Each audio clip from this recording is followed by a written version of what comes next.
রোহিত, আজকে লাস্ট মেলা ছিল, তুমি আজকে তো আমাকে মেলায় নিয়ে গেলেই পারতা। বলো, এত মানে কিপটামো কেন করো? কাজের চাপ ছিল, তাই জন্য নিয়ে যেতে পারিনি। তুমি সবসময় এরকম মিথ্যা কথাই বলো খালি।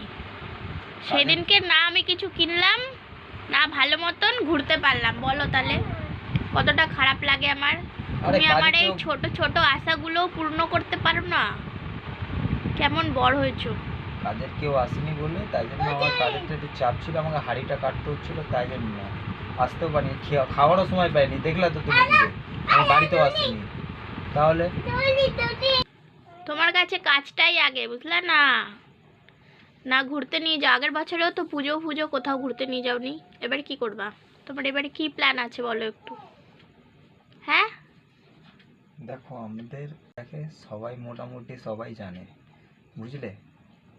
মানে সরি, যারা ফুড মানে খাবার আছে, যে খাবারের দোকান, রেস্টুরেন্ট, বড় বড় রেস্টুরেন্ট আছে, কোনোদিন পুজোতে ছুটি কেউ পায় না, যেহেতু পুজোতেই মালিকদের কামাই আছে, বুঝলে?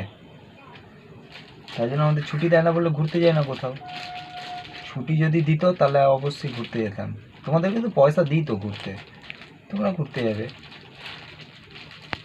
তুই ঘুরতে যাবি তো? বলো হ্যাঁ যাবো। হ্যাঁ যাবো।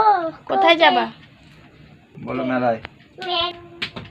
রোহিত, এখন থেকে কিন্তু তোমার এত দেরিতে আসলে চলবে না বাড়িতে, ঠিক আছে? ছেলের কিন্তু স্কুল টুল সব কিছু আছে বলে দিচ্ছি।